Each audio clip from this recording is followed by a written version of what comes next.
Welcome to episode 2 of the Guitar Geekorama podcast. Number 2. I'm Ian Hartley. I'm a guitar teacher and player. And to my left, David Lee. I try to play, and I also try to fix a lot of guitars, which is a passion. I run a tech company called Eldritch, where I do a lot of guitar fixing and building and customization. So we thought we'd introduce ourselves, as we failed to do that last week, and just give you a bit of background about why we talk about guitars a lot and why we thought you guys might want to join in the conversation with us. Right, got a bone to pick with you. Oh, God, what have I done? We've talked before about Jeff Beck, and you're not that big of a fan. It puts you in a sort of a lesser demographic, because most guitar players absolutely love Jeff Beck. Yeah, so this podcast is going to be titled "The One Where Dave Gets Lynched and Well, Exposed for Not Liking Jeff Beck." Quite possibly, but we're all entitled to our own opinions. Yeah. Okay, let me put it this way. I don't listen to Jeff Beck every day, sure, but every time I hear any of his, recordings or his live work, it just absolutely blows me away. His technique, his expressiveness, and his constant sort of evolution as a player as well. And I think like all of those guys who came up in the 60s as like session players and in and out of all those sort of famous bands at that time, and kind of replacing each other in those various bands as well when they were younger, it's going to be, Eric Clapton, Jeff Beck, Jimmy Page, probably John McLaughlin. There may be some others, but I mean they're sort of like the big four who are still alive now and have gone on to have, to sort of reinvent themselves and have careers that have spanned literally decades now, maybe 40, coming on 50 years. And out of all of those players, I hold probably Jeff Beck in the highest esteem. And obviously I'm not going to take anything away from Jimmy Page, because he's a great player as well. But for some reason, you don't. Well, yeah, I mean, when I was growing up as a guitar player, obviously you listen to all the music that gets recommended to you, and I listened to Jeff Beck, and I just found it a bit annoying. I don't like the way he plays. I don't like his volume swells. I don't like the use of the whammy bar to lead in notes and things like that. It just all seems... Yeah, it just doesn't seem to have a groove to me. It just seems to be very out there. Okay. I mean, one of the big things with Jeff Beck is that he sort of constantly reinvented himself. So as I understand it and things that I've read, he was playing in this kind of blues rock style. Yeah. He had a kind of a hiccup with that awful Hi-Ho Silver Lining song. That's his. But I think the royalties he must get on that is probably more than all of his other catalogue. Wait, he recorded that as himself, or he just wrote it? That was I don't know what incarnation it was, but it was one of his bands. But that's his song. It's credited to him, and he kind of jokes about it because it's kind of a novelty song. Right. But he gets loads of play out of that. Yeah. Anyway, after that, he then I think so, if my timeline's right, he sort of he got a bit frustrated with his playing, with his blues rock playing. He heard John McLaughlin, and then came back with Blow by Blow, and sort of took on board a lot of those techniques and a lot of those ideas. And it's obviously got a real kind of heavy influence from John McLaughlin. I like it because it's that kind of middle ground between the rock and blues playing and the more sort of legato, technical playing that McLaughlin was famous for. Well, actually, with McLaughlin, it's not really legato, but still the kind of jazzier approach. Yeah, well, see, for me, John McLaughlin's great because he really brought that kind of crunchy, distorted guitar tone to jazz guitar playing. Mm-hmm. So it was a real good route in for me to get from rock into jazz. Mm-hmm. And his instrumental music was fantastic. He had a lot of, especially the Mahavishnu Orchestra stuff. It was really great in terms of time signatures, in terms of a band feel. With the rock and blues stuff is great, but I feel like Jeff Beck at that period kind of sat in a middle ground, like as you say, between the two. Sure. And that was what didn't work for me. Mhm. It just wasn't one thing or the other, and I wasn't just excited by it. I feel like he didn't go far enough in one way, and he didn't stick with his Mhm. roots in another way. Mhm.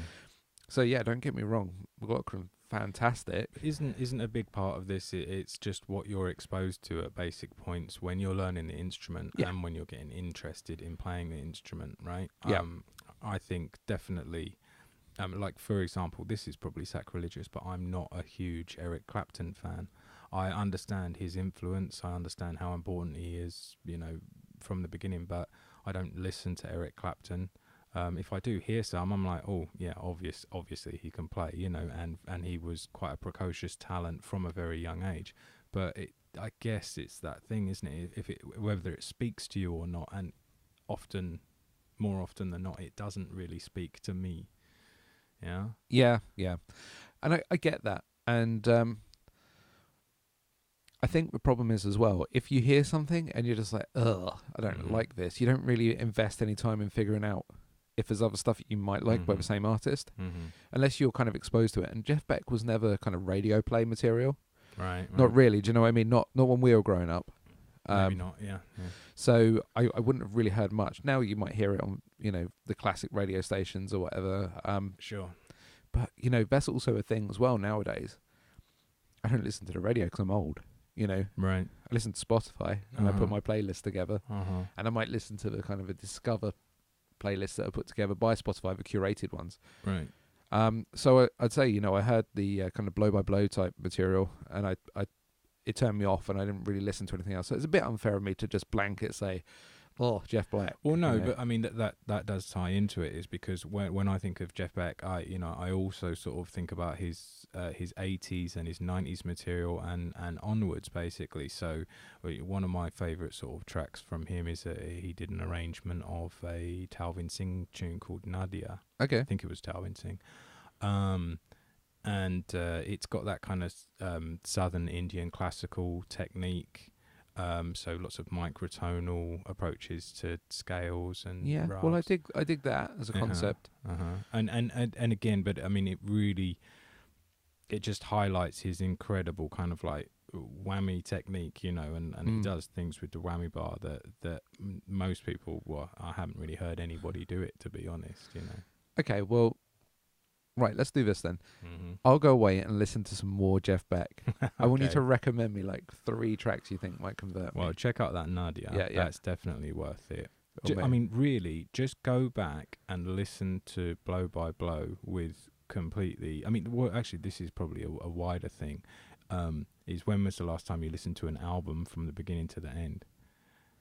Yeah, Because I'll tell you one thing about like kind of Spotify and all the other things. I mean, I don't do it. I don't play that because I'm just not of that generation. Nor are you, technically. So I mean, maybe it's just something in my brain. But I can't really jump from this artist to that artist to that artist. I'd still prefer to listen to albums from beginning to end. Oh no, man! I do it. I do it mainly from a nostalgia. Like the other day, I've been putting together like my birthday party because we're not going to talk about how old I am, but I decided I wanted to do like a 90s theme, so I was kind of thinking about all the albums and stuff I liked when I was growing up through the 90s, and I would listen to things like Gish or Simon's Dream by the Smashing Pumpkins beginning to end, because that's how I listened to it when I had it on vinyl back in the 90s. Oh man, did I tell you about that? So one of my students was telling me actually, apparently. What's his name? The Smashing Pumpkins, Billy Corgan. Yeah. So he kind of reformed the Smashing Pumpkins, right? But he kind of found younger players who looked like the guys who were in the band with him, and it was only him and one other guy from the band or something, and then a kind of impersonator, almost like like tribute No, that's act. not true. And then he went out on tour and played all of his new material. So like people were there waiting to hear, Today or whatever, all the classics, and he just gets up and plays all this like new material. I don't know, it's a bit of a character slander there, but Apparently that's what happened. Do you If know that what? did happen, then respect Billy Corgan. Like, yeah, you guys all want to hear the hits from Yeah, the yeah. 90s. Screw that and check this out. Well, he did an interview with Joe Rogan on Joe Rogan's podcast. Oh yeah. And he said pretty much the same thing. He didn't say about hiring other band members, and he has reformed the original one now, I Oh, think. has he? Okay. But he said that he was getting really annoyed with people who were just interested in hearing like Today, and he just couldn't bear to play it. He said it just hurt his soul that he didn't want to hear his new music. I checked out that podcast actually, and one of the things that kind of surprised me, if you like, I mean, obviously, you know, again, he's another sort of fairly precocious talent. Yeah. But one of the things I would think about, so someone like Billy Corgan, he was saying like, you know, he was the songwriter, and he came across fairly arrogant in that, like, because he was talking about I can't remember the guy's name, but the guitar player was writing his own material. He was like, well, why didn't he ask me for help? You know, I was the songwriter. I'm the one who could, you know, I'm kind of paraphrasing here. It may not be. This is how it came across to me. It's like, really, dude? Because when you were in the Smashing Pumpkins, you were great. What have you done since? Yeah. I cannot name a single Billy Corgan track, you know. And it's true for a lot of artists. Yeah. You know, and actually, sorry, I'm going to try and bring it back to Eric Clapton. So this is a little bit rich, but for me, there's Cream, and then there's Eric Clapton. Yeah, I know. Yeah, and you can and the same can kind of be said for like Ginger Baker. I don't give a toss what he's up to now, but in Cream there was that kind. Is he still wow, alive? barely. Have you seen? You got to see that. There's a documentary. Beware, Mr. Baker. Okay. Oh my God. Was this on Netflix or something? It may well be. But it's just Ginger Baker, some sort of, you know, videographer, the director has sort of tracked him down and done a little sort of, it's kind of a comeback interview kind of thing. But it's weird. He's in a really funny place. He's always been a cantankerous, you know what, by all accounts. But he's in a really funny place, and it's worth watching, and the title says it all. Beware, Mr. Baker. He's a gnarly character. Damn. All right, I'll check that out. Yeah. But Okay, hang on. right. I want to bring it back to Billy Corgan for a minute, because I want to kind of. I got the impression from that interview that that Smashing Pumpkins wasn't like a band for him. It was like an art project. Okay. He played a character in it. He wrote the songs for it, and he wanted them exactly as he wanted them, and the band went along with it. Mm-hmm. And then the band started to break down because of other people wanting to be involved in the music industry, in the magazine covers. And I'm not saying they're wrong for doing so. You know, absolutely they're right. It must have been extremely frustrating to be in a band with that kind of personality. But I don't think that, you know, if they've gone in with that understanding that it was his music that they'll be doing, then you kind of understand that that's the way it is. Well, I mean, you've played in bands for years, as have I. Yeah. And at no point does someone explicitly write down a contract that says your role in this band is this, that, and the other. Yeah, you know, enough. any band you ever play in, whether it's some indie alt rock, you know, art project when you're a teenager, up to sort of just a working band doing covers, pretty much, even the most functional bands, I would say that each member of the band feels like they're doing all the work, or the other guy's not pulling his weight, or you know, there's it's kind of like, it's like a family, right? When you're gigging a lot with a band anyway. And you see the best of each other and the worst of each other. And obviously it's worth it when you're up there and you're playing for people and it's all going well, it's awesome. But then there's a lot that goes into that to get you to that point, and you can understand why, you know, because I guess fans, you know, I'm not trying to equate the level that I do it and you do it at, but with the super groups, you know, the really big groups, the pressure that's on them, you can understand the fans saying like, man, why don't you stay together? Why don't you stay together? It's because they're sick of each other. Yeah, God. Do you know what I mean? They got I understand that from being in bands that have been together 2 years. Go and do 3 weeks of gigs and then see if you still like the guy, you know, the other guys in the band. It's very hard work. It takes a special kind of mentality. Well, I worked for PJ and Duncan. Huh? I worked for PJ and Duncan. Who's that? That's Anne and Beck. Oh, Ant and Deck, right. Do you not remember those guys when they had their little pop career after Biker Grove? Say it properly. Sorry. Biker Grove. Luckily, I'd forgotten, but now you put it back in my head. Thanks, Dave. No worries, Jesus. but they're like still best mates. They live next door to each other or something. It can work, is what I'm saying. Yeah, right. I think just Billy Corgan didn't try hard enough to keep his family together. You're never allowed to mention Ant or Deck again on this podcast. I have nothing to add. I mean, okay, I promise. Just like saying it can work, you know. I don't know where I'm going with that. This makes no sense whatsoever. Good. All right. Okay, so maybe it's about this. It's what you're exposed to as a player at various points in your playing. Yeah, That's really what's going to influence you. Yeah. Yeah, So for sure. Billy Corgan's a good one because, you know, we are going to give away your age now. When we were kids, it was Nirvana and Smashing Pumpkins. Yeah, they've been around for years, like years and years. No, all right. Yeah, it was. They were very at their prime. Right. No, it wasn't. That was the two big bands that were coming up, or possibly Blur and Oasis was a little bit later on, but yeah, whatever. So let's, you know, see, I never really got into Smashing Pumpkins because I was a Nirvana guy, which is ridiculous. Yeah. Like, as an adult, I'm like, well, it's all good music, check it out, you know. Yeah. But as a kid, I was like, nah, man. I like Nirvana, not Smashing Pumpkins. Then you know, why there's an was that? ID I thing. never understood that rivalry. I mean, I get the attitude was different, and it did kind of come across at the time that Smashing Pumpkins was a little bit pretentious, and it was clear that kind of arty side of it. Nirvana weren't pretentious. They were.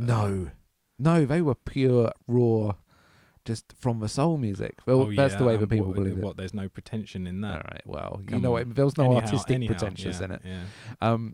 I like them both. You know, I was a huge Nirvana guy. I was in a band that played Nirvana covers all the time, but we also played Smashing Pumpkins covers. Sacrilege. Yeah, I know. Outrageous. Do you know it? But nobody ever called us out for it. It was okay. Yeah. But the thing that got me, and the thing that Smashing Pumpkins allowed for me, which is why I dug them so much, in a time where you had all the kind of the grungy music that was coming out, and it was very much about chords and songwriting and about the kind of the emotion and things. Billy Corgan was like, nah, Guitar Hero, and still did these amazing solos over the top and really brought that kind of 80s guitar vibe back into the kind of the indie rock music. Mm-hmm. And I dug that because I wanted an excuse to listen to people squealing on guitar, you know. Right. And that's not, you wouldn't get, you'd get like an iffy solo from Kurt Cobain, well, you know, which fitted the music, don't get me wrong, it was rad. Well, there's an interesting thing here because especially if you hear some of those live bootlegs with, and I've never been able to read anything that proves or disproves this. Kurt Cobain's phrasing, his rhythmical phrasing, is 80s Guitar Hero. When he does these really throwaway, really like, what's the word I'm searching for? He intentionally does wrong sounding solos. Yeah, he chooses all the outside notes. He does his crazy kind of like not so much on the albums but on the live things, but there's something that kind of betrays his, that I think at some point he probably did sit down and learn all those 80s kind of solos and stuff. Again, no one can tell me one way. Check it out, dude. I'm not sure. Maybe you guys can let us know about this, because my opinion is he picks up the guitar purely to get out what he wanted to get out and not for any other reason. Well, yes, sure. I don't know. There's something about his playing, especially his approach to rhythm and his phrasing. Yeah, his phrasing is good. His rhythm playing is good. I will try and find the example that I'm thinking of. But it was a live bootleg, and I was like, well, hold on a minute. You know, if you sort of played that in key, that would be like, that would sound like, you know, 80s metal kind of stuff. Yeah. I mean, it'd be hard for him to play it in key because he had so many like phase and flange effects on top of like really kind of saturated guitar sounds. It was never going to sound perfectly in key, but yeah.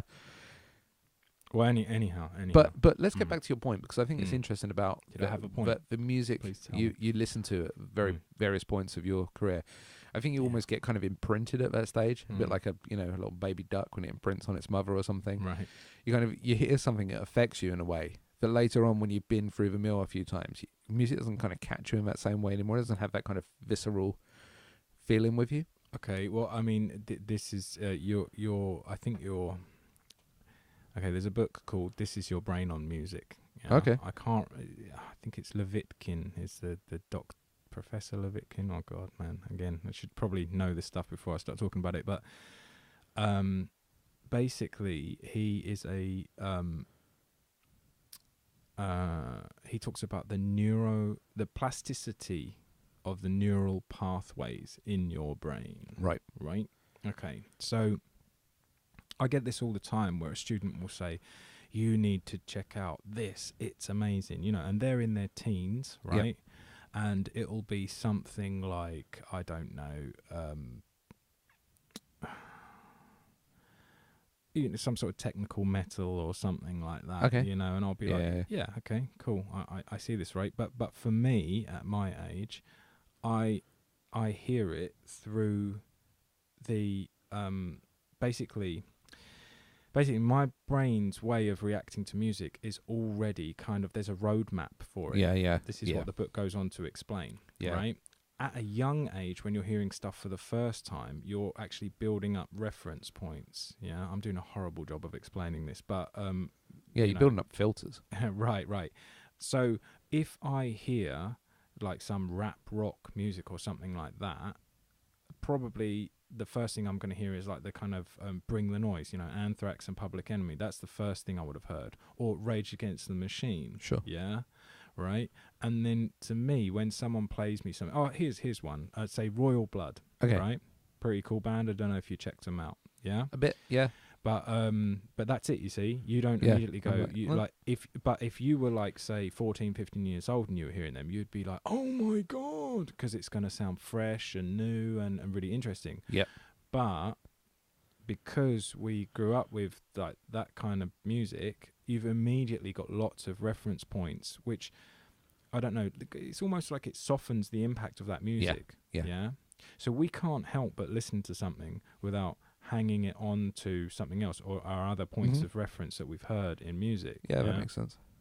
So in a sense, although they say there's no accounting for taste, this may well be the exception that proves the rule. There kind of is an accounting for taste, actually. Sure. Because if you're exposed to certain types of music at a younger age, that will determine what kind of music you like as you get older, or how you hear music, full stop. So here's a question. What were your folks listening to when you were growing up? Jesus. I mean, again, it's like there were records, there was a record player, but my family, like, I think my dad would pull out records like at Christmas or something. Oh, like that. really? Like once a year, it wasn't like there was a lot of music in the house or anything. But my dad, I still kind of like, it's a very guilty pleasure, Phil Collins. Yeah, I know. Yeah, and I'm not talking about like, oh, isn't Genesis awesome and all that kind of stuff. No, man, I'm talking about the absolute cheese. Talking about Face Value, No Jacket Required. I don't even know what I'm doing here. Bring back PJ and Duncan. I said never mention them again. So, obviously, like we're talking about stuff like In the Air Tonight and all that kind of shizzle. It means a lot to a lot of people. But anyhow, yeah, that's an example probably of just music that you hear when you're a kid, and then it kind of changes the way that you hear music. Yeah, it does. Because when I was growing up, my dad would be playing a lot of blues rock. Right. I'd hear a lot of Santana and Hendrix and Zeppelin, and there was nothing like heavier than Zeppelin that got me into it, but I was definitely exposed to a lot of distorted guitars at a very early age. Apparently I used to only fall asleep listening to Pink Floyd. Right. So I guess that at that stage it's going to affect you as well. It becomes part of the sound of your growing up. So Jeff Beck wasn't one of those. No, right. That's it. That's it. Yeah. So, I mean, that is an interesting one actually, because so I sort of discovered Hendrix. We all discover stuff, don't we? Sure. I discovered Hendrix and managed to get hold of a cassette tape of Hendrix and just wore it out. Just amazing. Sure. I remember my dad saying, oh, what you're listening to, Jimi Hendrix? Like, yeah. He said, okay, we'll get you onto some real stuff. We'll get you onto some Eric Clapton soon. And I was like, even my sort of teenage brain was like, nah, I don't think so. I think that's probably why you don't like stuff. Clapton now. There we go. That's probably exactly it, isn't it? Yeah. God. Oh God, man, I don't want to start picking apart my childhood. It will just lead to tears and recrimination. This is not a therapy podcast. Anyhow, so maybe what we're getting to is that there shouldn't be such a thing as sacred cows when you're talking about guitar or music absolutely. or anything like that, right?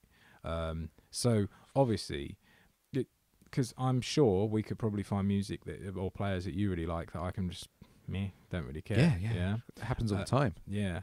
But I just find it's interesting because in reality I don't like hold Jeff Beck in such high esteem that how dare anyone say that they do, it's weird how if I was to say Hendrix though, he is he never played anything, then I think you might be like, whoa. Let me retract my statement. Yeah, maybe there are some immutable laws of guitar and you cannot say anything negative about Hendrix. Oh, that's a weird one, isn't it? Yeah, you can't. I mean, yeah, you can say negative things about him, but you cannot just deny the effect he has had on guitar playing. Okay. Yeah. So and I've never met a guitarist who said, "Do you know what? I really don't like Jimi Hendrix." It's never happened to me. I mean, true, I bet we'll get loads of comments now where people are like, "Oh yeah, Jimi Hendrix." Screw Jimi Hendrix. Yeah, forget Jimi Hendrix. Yeah. He can play. By the way, I'm in my language very PG-13. Yeah, usually I feel like a trooper, but I'm going to try and do that. And I haven't said any Fs or. I probably have. I don't think I just said I said the naughty word. I think for subconsciously you've avoided it because I have. Okay, let's keep it that said way. The naughty word for poo, but I'll try. We can say like frickin' or something like that, but we can't say. Yeah, or you can have the job of going back and editing beeps over everything we say. I'm not going to do that. You can do that. Yeah. But wait, hang on. I had an important thing to say. Oh yeah.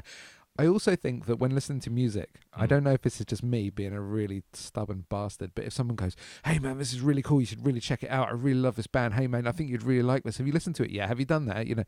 I cannot listen to that band. I have to discover it myself.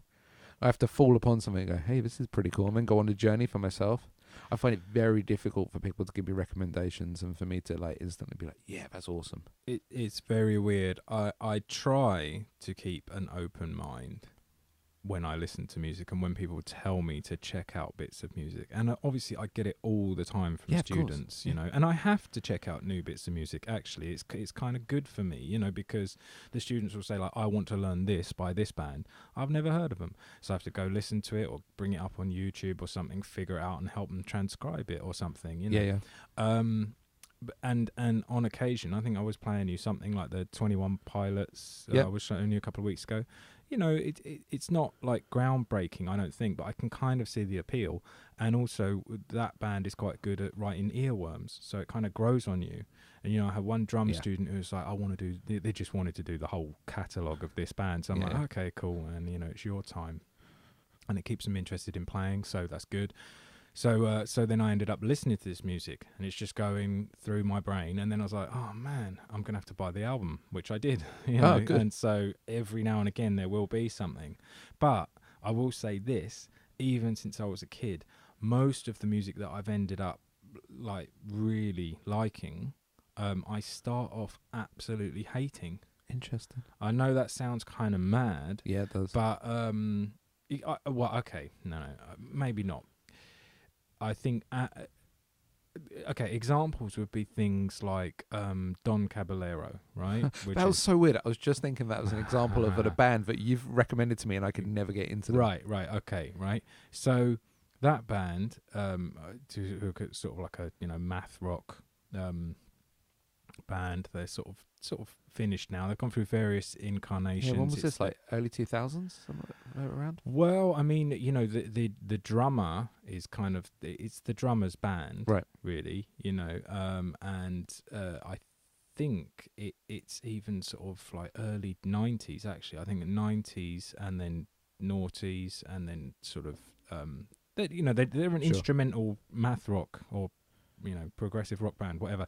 So they're not going to have amazing amounts of success, but in those circles they're just demigods. They're amazing, sure, right? sure. But when I first heard, like when other people were saying like, oh, like Lloyd probably said, oh, you need to check this band out. I remember listening to it for a good 20 minutes and going, what the heck is this crap? Yeah. I just couldn't. But also there was something in it that was making me go like, but I have to keep listening until I figure it out. Do you know what I mean? Yeah, maybe that's what I'm lacking with Jeff Beck. I'm just like, don't like it. Maybe, yeah. I'm not saying it's a superior sort of No, approach to no. music at all. It's just that's me, Mm. and that's probably not true. Like when I obviously sort of something like Dark Side of the Moon, right? I wore that record out definitely. Yeah, yeah. Just listening to. You remember when you had to turn things over to hear the other side? I've got loads of vinyl downstairs still, and I got a record player back recently. I started listening to it, and I was like, man, I have to keep getting up and turning this over. Right. I mean, back in the day, listening to a record used to be an activity. Nowadays, for me, listening to music is something you do whilst you're doing something else. Oh man, well I mean, isn't that a shame? Yeah, you're getting into a really sort of touchy subject there, because absolutely it's that same thing with the kind of Spotify thing. Yeah, you know, you've got the choice of all the music in the world, right? So in a sense, you don't appreciate any of it on some level. It's just like. I also think it's the nature of the world currently. Everybody multitasks more than they used to. Sure. So the same with TV. I struggle to sit down and watch a TV show without being on my phone or, doing something else, like, working on some guitars or something. Mm-hmm. Or practicing technique or something. One of the things I like about driving is it's a chance to listen to music. Yeah, but you're still doing it whilst you're doing something else. But I agree not to really, you. Not really. The music's more important. The driving's just secondary. It's just an automatic response to the music. No, you're right. You're right. Of course, yeah. No, you're right. It is multitasking, but I mean, you're right. I can't remember the last time I sat down and listened to music and nothing else. Yeah, like sit down on a beanbag with your headphones on, listening to an album start to finish. No, that hasn't happened for many years. Yeah, Not but since I I was have about children, 16. So like. Well, you need to make them sit down and listen to music with headphones Not on. happening. Not happening. Yeah, but you know what? The best time for me listening to music is when I do exercise, like if I'm going for a walk or a run or something. Sure. I'll go for a walk every morning without fail before work, and I'll always stick my headphones on. It's either podcasts or music. And then, I am doing something else. I'm walking, but that is something that's a automatic process. That's interesting, actually, because, I think if you're at the gym or if you're running or something like that, actually, you want to put more focus on the music than you do on the sort of the physical sensations, grueling physical exercise that you're putting yourself through, So I don't know. Yeah, maybe it's combined. I really don't know. But anyhow, it's difficult to sort of. I think that the value of music has changed, and I'm not sure if we can say it's like, the trope is like, oh, the value of music's gone down, nobody appreciates it anymore. Okay, it's changed, let's put it that. I don't think it's gone down. I think it's changed, because isn't it amazing that you can just say, man, I really want to know what the music in India sounds like, and you can just bang, that's it. Go that on is YouTube. amazing. That is really amazing. Yeah.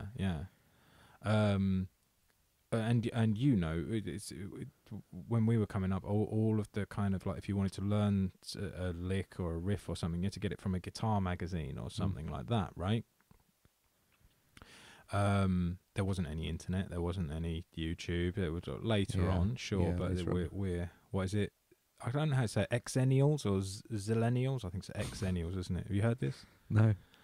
Basically, the generation that can remember no cell phones, no internet, but then grew up with them. Okay, that's for sure. Yeah. I do remember downloading text documents from the internet when it first came around. There you go. That was literally, tab written out in ASCII. Right. And downloading like sheets and sheets of that, printing it out and then working through it. I must have been in the sixth form at school when that became a thing, and that blew my mind, because before I bought like the tab books from music shops. You don't see those anymore, do you? I'm sure they exist, but you don't see them in the guitar shops anymore. you don't see guitar shops anymore, do you? Do you know what I do. mean? Well, okay, but I go hunting though. well, I drive hours to go and see guitar shops. So. Well, let's okay, yeah. There's a few big names for sure, but I mean, like local to us, 2 years ago there were three. No, maybe 4 years ago there were three big guitar shops that all had tablature books in them. Yeah, true. And they're all gone now, aren't they? So, and you're right. When you go to the big guitar shops, do they still stock sheet music? I don't. I mean, they maybe, do, but it's not. You have to ask It's for it. not where the money comes from, is it? No, Obviously. like if you go to Guitar Andertons or something like that, you don't see it, on the walls like you used to, like the big rack. Like the last one was maybe what was that place called? In the Galleria. Music Room. Yeah. They had a stock of, music, sheet music and tablature in there, but nobody else really.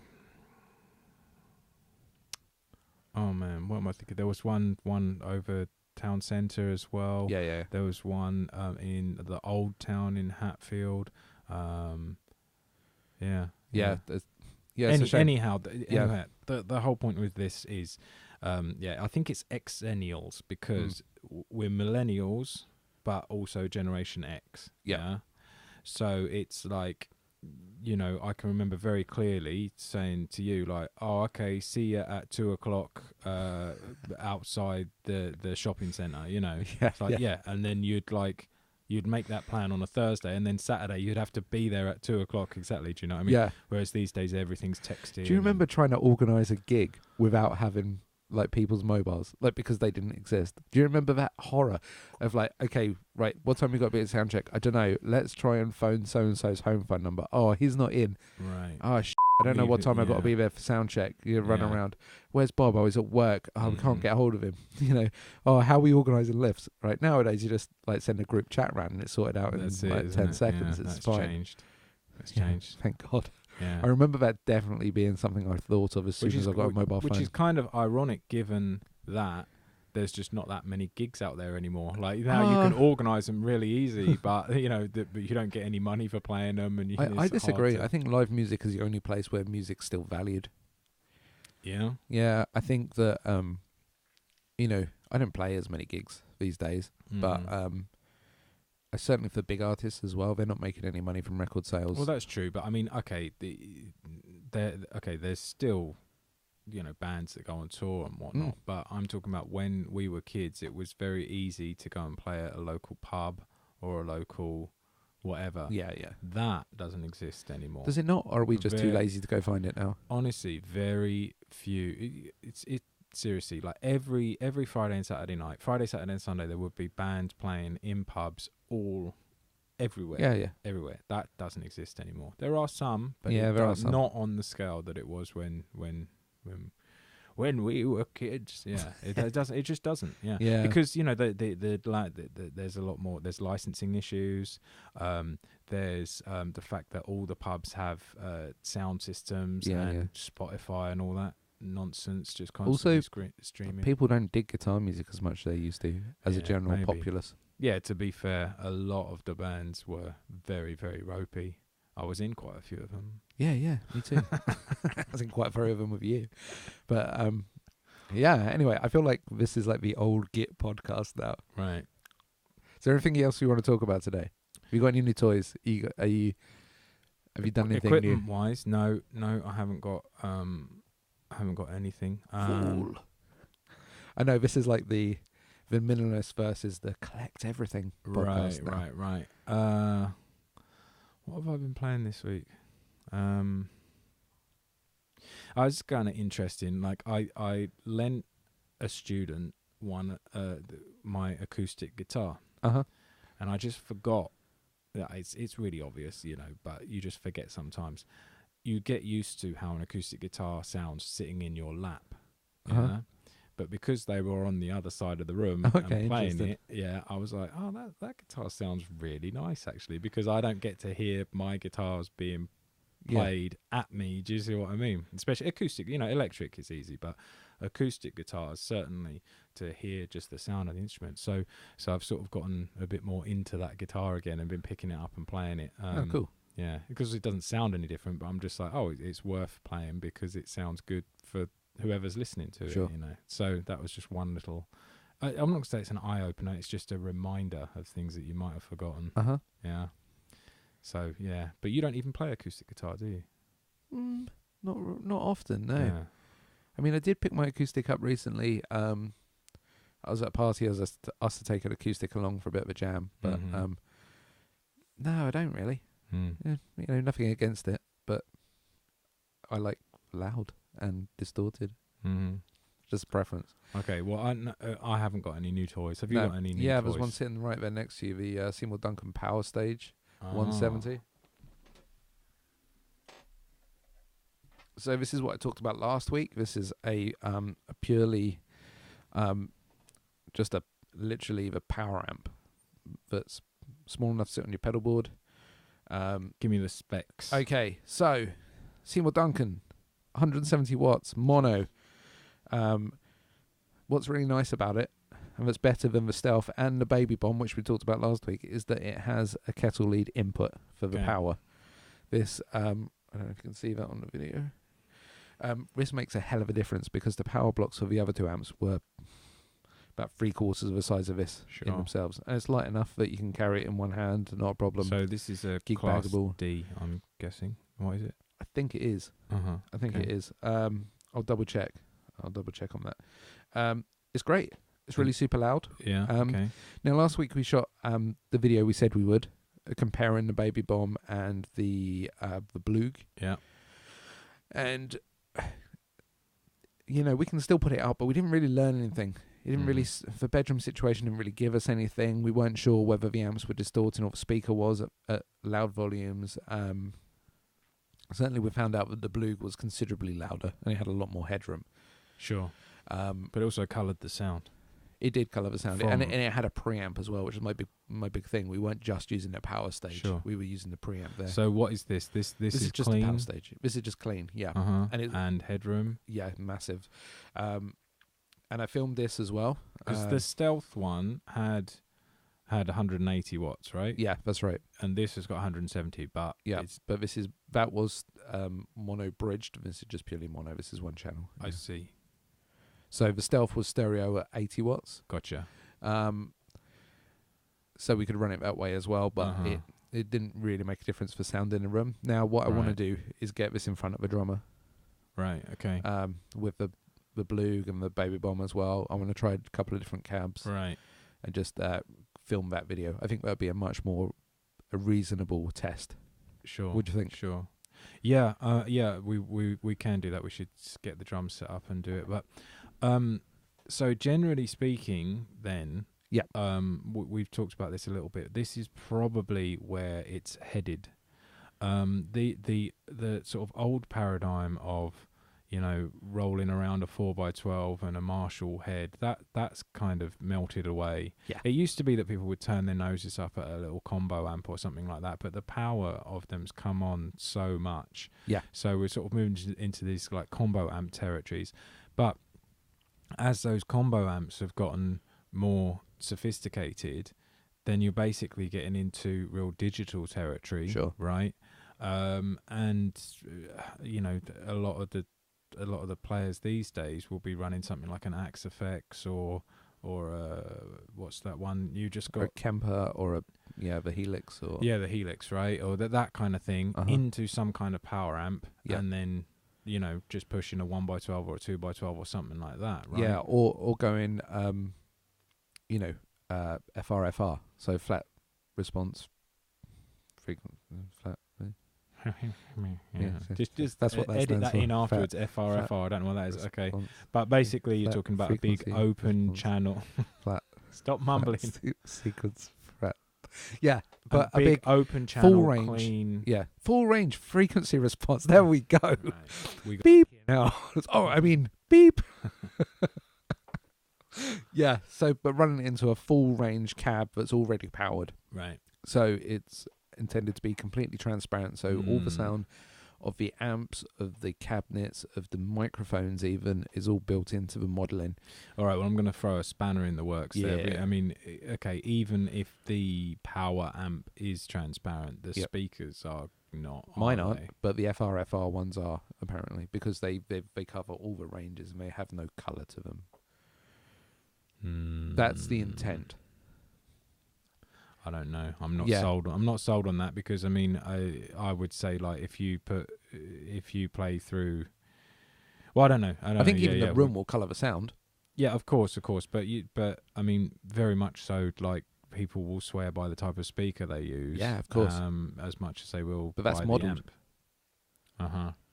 That's what they're saying. Now, I'm not 100% bought into this. Okay, the idea is with something like the Helix or the Kempo or any of them, they have speaker modelling presets on them, don't they? Mm-hmm. So you would dial in, say, a vintage 30 or something like that. Not just that, it'd be like a vintage 30 in a Mesa cab with a SM57 sure 1 inch from the cone. You know, I'm sure it gets very sophisticated, but Yep. then. No, see, okay. So flat range, full response. That's what we're saying. Okay, is that right? Flat response, full flat range. response, full range. Right.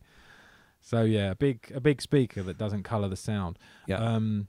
Not necessarily big. 10 inch is very popular, but they often have tweeters in as well. They would have to. I mean, to cover the full range. Yeah. So, but. PA speakers, basically. Man.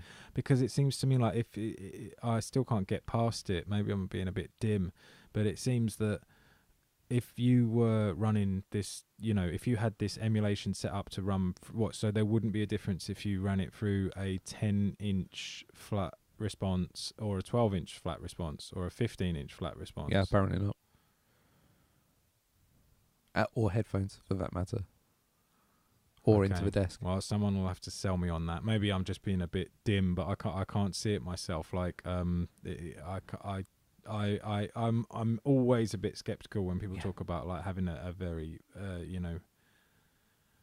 flat response speaker or something like that, because I think every speaker, there's good PAs and bad PAs, and it's going to change over time, right? Because the speakers don't sound the same when you first get them to when you've worn them in for a couple of years. And then there's like how that 10-inch speaker works in one room compared to how it works in another room. Different story. So many things, right? Anyway, but no, I know what you're saying, and that's not where I'm going with it. I like speaker cabs. I like guitar speaker cabs. So I'm running transparent amp, modelling the amp into a guitar cab, and sometimes I'm using a speaker model as well, just because it rounds out the sound a little bit, because maybe I want it to sound a bit more vintage than my kind of quite crisp guitar cab sounds. So I play it out and I see what sounds good to my ear. But obviously there's still going to be people who want to play the loud valve amps through the big cabs, and that's never going to go away, because it's got a particular feeling. Because that's the difference. It's not for me about the sound. It's about how it feels on stage. It's about having that air moving behind you when you're running for a big 4x12. Sure.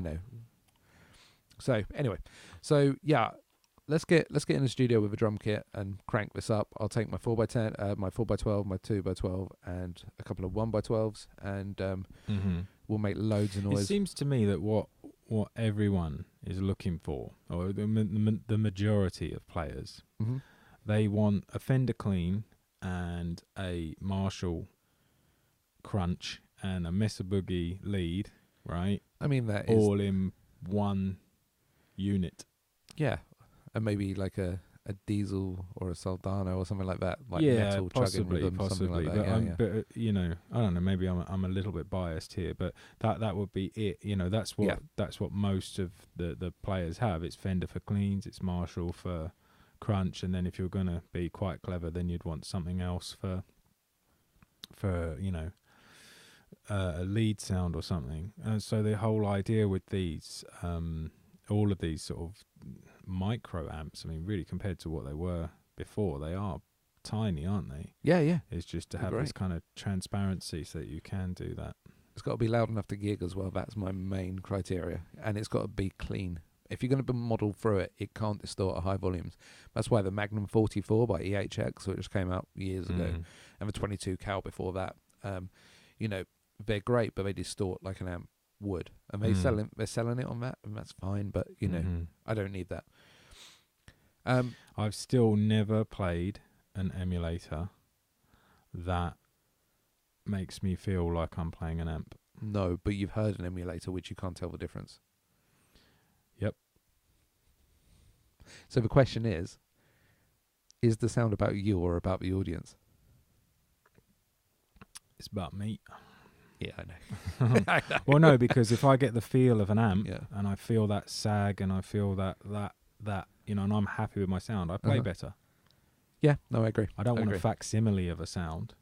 So yeah, that's the next thing really. I mean, and they are getting better at it, like to kind of, having sag as a feature in all of these processors. And they have come a long, long way. Like, in the last 20 years, you go from these sort of like little multi-effects things up to, what things Zoom like the Helix 505, right? Or yeah, right. Or what what the Kemper can do, what the Helix or whatever. Yeah.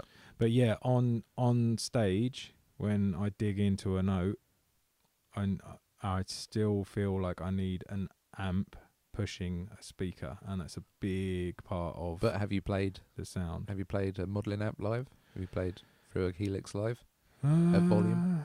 No, only going into music shops and doing it. But yeah, well, yeah, but you can go into a music shop and plug into an amp, and like, oh yeah, that works, and you know what it's going to be like on stage. Do you know what I mean? Don't you? You don't like go, oh, I need to gig this to know if it's good. It's like almost all of the modelling amps, I can hear them and go, oh, I don't need to gig this to know that it's not quite there. And I'm not even saying it's bad. I'm just saying I'm wondering how much of that is subconscious bias, though. Thinking it couldn't possibly be good enough because it's not a real thing. No, it's just I'm always ready to listen to something. Like you show me something like that tiny little Vox amp, and my bias against that's not a real amp. Look at it, it's tiny. And then I played it and went, you could gig that straight away. Yeah. It was a real amp pushing a real speaker. It was great. Yeah. So, okay. It does kind of work both ways. But it's not digital because that's a valve amp. Yeah. Right. So my question would be, if we set up you with a guitar in a room and we put a valve amp and a modelled version of that valve amp, would you be able to tell the difference by playing it? I don't know. Yeah. I don't know. I'm not sure if that's the question. I'm not criticizing you. I'm not sure if that's the question either, though. Why?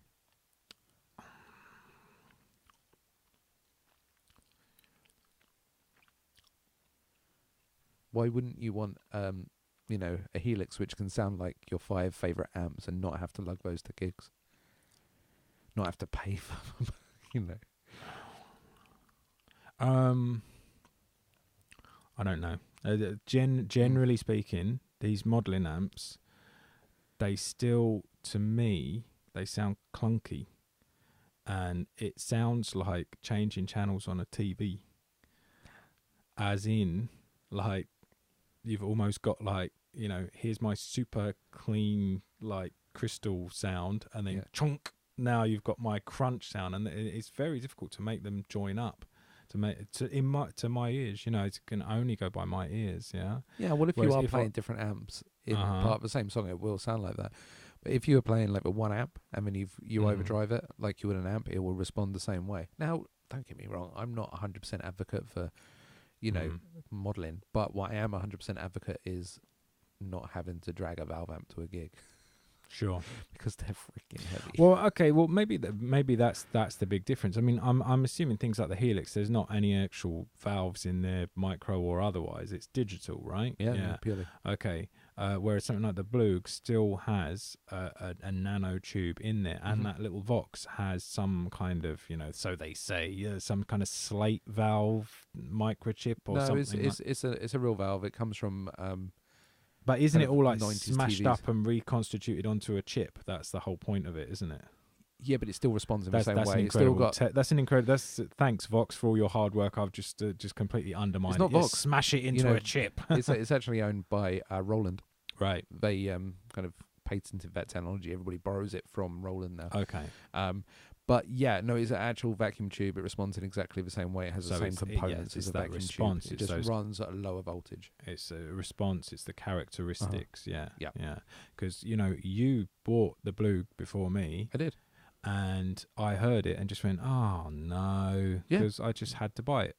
Yeah, and it's good. That's it. It was just really annoying. I was just under the Annoying.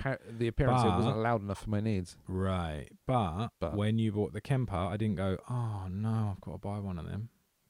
There was nothing on that Kemper that made me go, amazing. Yeah. And maybe this That's because you got the blue. Maybe this is sacrilegious, but say something like the Laney Cub, right? Yeah. I got that. No. Yeah. No, you got it first. I got it first, yeah. You heard it and went, I need one of them. Yeah, I do. Yeah. Yeah. Do you see what I mean?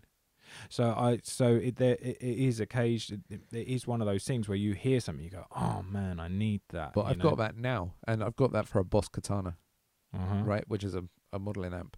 Well, yeah, it's a modeling amp. Mm-hmm.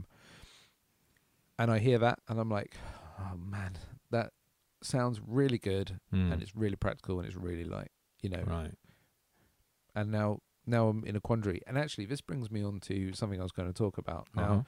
I'd like to do a bit of a series with this, and I've got some money laying around. Well, not laying around, virtually laying around, that I'm going to put towards a project for this show. Now, I haven't talked to you about this, but figure it. I'm either going to build a pedal board, like a small pedal board, that's going to try and rival the Helix that I've got in terms of practicality and sound. So it will do all the things that I want the Helix to be able to do in a package about the same size and including the same power amp on the board. Okay. So I want that to be potentially a valve preamp, the effects I need, a nice overdrive. So I can either spend the money on that and I can kind of blog about that on this podcast, or I want to buy a really cheap guitar, and like I did with the Squier Mustang previously, I want to tear it apart and I want to take what is basically a cheap NAF guitar and make it a good, usable, giggable guitar and have that as a process.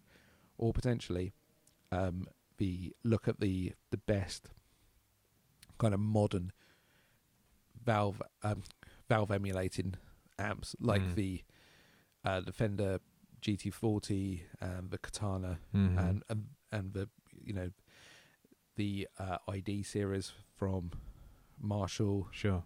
Or is it? And the Black Star version. I'll get those two modelled up. So ID is Black Star, isn't it? ID's Black Star. Marshall is Code. Marshall's Code series. Yeah. So I want to do one of those things, and I'm not going to buy all of those amps, but I'll certainly go and test them all. But where I'm going to spend my time. So a challenge. Open it up to suggestions to people out there. Let us know what you want us to do. We'll have that as a bit of a run-in feature on the podcast. Cool. Any first thoughts? I would say at a certain point, a cheap guitar is no longer a cheap guitar. Yep. Once you start throwing in nicer pickups, you need decent tuners. Yes, you could say, okay, it's a cheap neck and body, but even the neck, it has to be of a certain standard, and the fret finishing and all that kind of stuff. Because I was thinking about this the other day. Like, I do have cheap guitars, but all the things that I've done to them put them into mid-range. Do you see what I mean? But it's not about that. It's more about the project process. Sure. It's more about, can you take this guitar, whatever it is, maybe like the Squier Mustang or the Epiphone SL Les Paul, and have it as a little project for everybody to go away and make it good themselves. Not because they want a cheap guitar to go gigging with, but because they want the project of doing it as a process. Yeah. And also, if you build it yourself, you know exactly what's in it, how it works, when it's going to break. Yeah, sure. Okay, yeah, and I like both those ideas. I like the pedal board idea as well. I think that's a really interesting one. All right, so next episode we're gonna test out these power amps. Yep. Probably against drums, so that we can hear the sort of volume. Yeah, so we'll have a bit of a different setup next time. Cool. Well, let's call it that. Yeah. Okay. All right. Thanks very much for listening. See you later. See you later.